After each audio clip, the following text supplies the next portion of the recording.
आज की हमारी कहानी है कि नारद जी को बंदर का मुख क्यों लगा।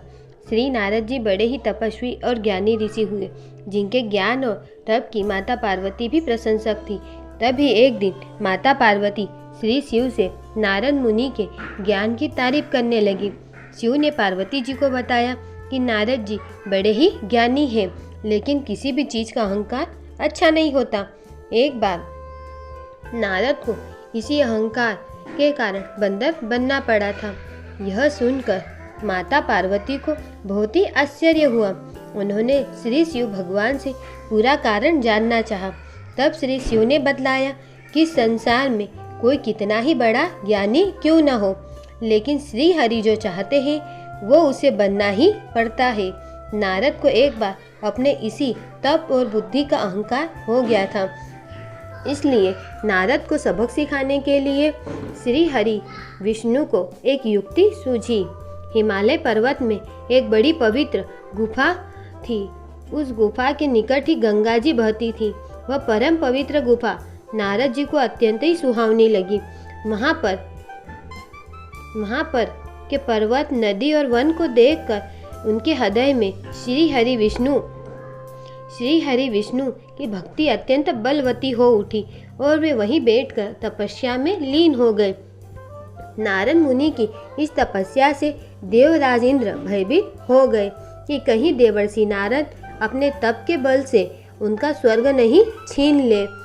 इंद्र ने नारद की तपस्या भंग करने के लिए कामदेव को उनके पास भेज दिया। वहां पहुंचकर कामदेव ने अपनी माया से वसंत ऋतु को उत्पन्न कर दिया और पेड़ और पत्ते रंग बिरंगे फूल खिल गए। कोयले कूकने लगी और भौरे गुंजार करने लगे। कामाग्नि को भड़काने वाली शीतल मंद सुगंध सुहावनी हवाएं चलने लगी। रंभा आदि अप्सराएं नाचने लगी, किंतु कामदेव की किसी भी माया का नारद मुनि पर कुछ भी प्रभाव नहीं पड़ा। तब कामदेव को डर सताने लगा कि कहीं नारद मुझे शाप न दे दे, इसलिए उन्होंने श्री नारद से क्षमा मांगी। नारद मुनि को थोड़ा भी क्रोध नहीं आया। उन्होंने कामदेव को क्षमा कर दिया।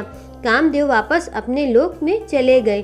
कामदेव के चले जाने पर नारद मुनि के मन में अहंकार या घमंड हो गया है कि मैंने कामदेव को जीत लिया है। वहाँ से वे शिव जी के पास चले गए और उन्हें अपने कामदेव को हराने का हाल कह सुनाया। भगवान शिव समझ गए कि नारद जी को अहंकार हो गया है। शंकर जी ने सोचा कि यदि इनके अहंकार की बात विष्णु जी जान गए तो नारद जी के लिए अच्छा नहीं होगा। इसलिए उन्होंने नारद जी से कहा कि तुमने जो बात मुझे बताई है उसे श्री हरि को मत बताना। नारद जी को शिव जी की यह बात अच्छी नहीं लगी। उन्होंने सोचा कि आज तो मैंने कामदेव को हराया है और ये भी किसी को नहीं बताऊं। नारद जी क्षीर सागर पहुँच गए और शिव जी के मना करने के बाद भी सारी कथा उन्हें सुना दी। भगवान विष्णु समझ गए कि आज तो नारद जी को अहंकार ने घेर लिया है। अपने भक्त के अहंकार को वे सह नहीं पाते, इसलिए उन्होंने अपने मन में सोचा कि मैं ऐसा उपाय करूंगा कि नारद का घमंड भी दूर हो जाए और मेरी लीला भी चलती रहे। नारद जी जब श्री विष्णु से विदा होकर चले तो उनका अभिमान और भी बढ़ गया। इधर श्री हरि ने अपनी माया से नारद जी के रास्ते में करना चाहती थी, इसलिए कई राजा उस नगर में आए हुए थे। नारद जी उस नगर के राजा के यहाँ पहुँचे तो राजा ने उनका पूजन करके उन्हें आसन पर बिठाया। फिर उनसे अपनी कन्या की हस्तरेखा देखकर उनके गुण दोष बताने के लिए कहा। उस कन्या के रूप को देखकर नारद मुनि वैराग्य भूल गए और उसे देखते ही रह गए। उस कन्या की हस्तरेखा बता रही थी कि उसके साथ जो भी विवाह करेगा वह अमर हो जाएगा। उसे संसार में कोई भी जीत नहीं सकेगा और संसार के समस्त जीव उसकी सेवा करेंगे। यह बात नारद मुनि ने राजा को नहीं बताई और राजा को उन्होंने अपनी ओर से बनाकर कुछ और अच्छी बातें कह दी। अब नारद जी ने सोचा कि कुछ ऐसा उपाय करना चाहिए कि यह कन्या मुझसे ही विवाह करे। ऐसा सोचकर नारद जी ने श्री हरि को याद किया और भगवान विष्णु उनके सामने प्रकट हो गए। नारद जी ने उन्हें सारी बात बताई और कहने लगे कि हे नाथ, आप मुझे अपना सुंदर रूप दे दो ताकि मैं उस कन्या से विवाह कर सकूं। भगवान हरि ने कहा, हे नारद, हम वही करेंगे जिसमें तुम्हारी भलाई हो। यह सारी विष्णु जी की ही माया थी। विष्णु जी ने अपनी माया से नारद जी को बंदर का रूप दे दिया। नारद जी को यह बात समझ में नहीं आई। वो समझे कि मैं बहुत सुंदर लग रहा हूँ। वहाँ पर छिपे हुए शिव जी के 2 गणों ने भी इस घटना को देख लिया। ऋषिराज नारद तत्काल विश्व मोहिनी के स्वयंवर में पहुँच गए और साथ ही शिव जी के वे दोनों गण भी ब्राह्मण का रूप बनाकर वहाँ पहुँच गए। वे दोनों गण नारद जी को सुनाकर कहने लगे कि भगवान ने इन्हें इतना सुंदर रूप दिया है कि राजकुमारी सिर्फ इन पर ही रिझेंगी। उनकी बातों से नारद जी के मन ही मन बहुत खुश हुए। स्वयं भगवान विष्णु भी उस स्वयंवर में एक राजा का रूप धारण कर आ गए। विश्व मोहिनी ने कुरूप नारद की तरफ देखा भी नहीं और राजा रूपी विष्णु के गले में वरमाला डाल दी। मोह के कारण नारद मुनि की बुद्धि नष्ट हो गई थी। राजकुमारी द्वारा अन्य राजा को वरमाला डालते देख वे परेशान हो उठे। उसी समय शिव जी के गणों ने ताना कसते हुए नारद जी से कहा, जरा दर्पण में अपना मुंह तो देखिए। मुनि ने जल में झांक कर अपना मुंह देखा और अपनी कुरूपता देखकर गुस्सा हो उठे।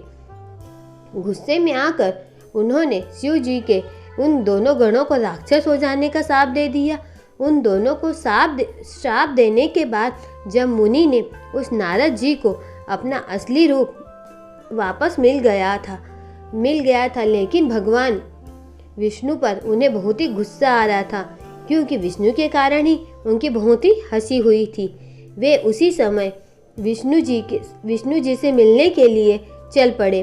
रास्ते में ही उनकी मुलाकात विष्णु जी से, जिनके साथ लक्ष्मी जी और विश्व मोहिनी भी थी, से हो गई।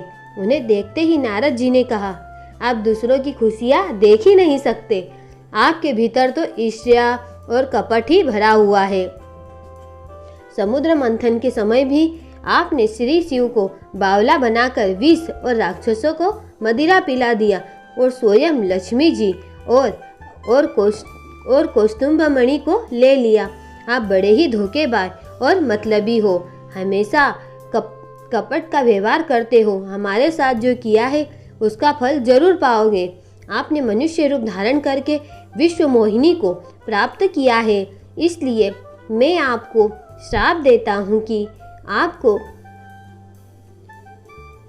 आपको मनुष्य जन्म लेना पड़ेगा। आपने हमें स्त्री से दूर किया है, इसलिए आपको भी स्त्री से दूरी का दुख सहना ही पड़ेगा। आपने मुझको बंदर का रूप दिया है, इसलिए आपको बंदरों से ही मदद लेना पड़ेगी। नारद के श्राप को श्री विष्णु ने पूरी तरह स्वीकार कर लिया और उन पर से वे अपनी माया को हटा लिया। माया के हट जाने से अपने द्वारा दिए श्राप को याद करके नारद जी को बहुत ही दुख हुआ, किंतु दिया गया श्राप वापस नहीं हो सकता। इसलिए श्री विष्णु को श्री राम के रूप में मनुष्य बनकर अवतरित होना पड़ा। शिव जी के उन दोनों गणों ने जब देखा कि नारद अब माया से मुक्त हो चुके हैं, तो उन्होंने नारद जी के पास आकर उनके चरणों में गिरकर कहा, हे मुनिराज, हम दोनों शिव जी के ही गण हैं। हमने बहुत बड़ा अपराध किया है, जिसके कारण हमें आपसे श्राप मिल चुका है। अब हमें अपने श्राप से मुक्त करने की कृपा करें। नारद जी बोले, मेरा श्राप झूठा नहीं हो सकता, इसलिए तुम दोनों रावण और कुंभकर्ण के रूप में महान ऐश्वर्यशाली और बलवान तथा तेजवान राक्षस बनोगे और अपनी भुजाओं के बल से पूरे विश्व पर विजय प्राप्त करोगे। उसी समय भगवान विष्णु राम के रूप में मनुष्य शरीर धारण करेंगे और युद्ध में तुम दोनों उनके हाथों से मारे जाओगे और तुम्हारी मुक्ति हो जाएगी। अगर वीडियो पसंद आया हो तो प्लीज़ लाइक एंड सब्सक्राइब करें। Thank you.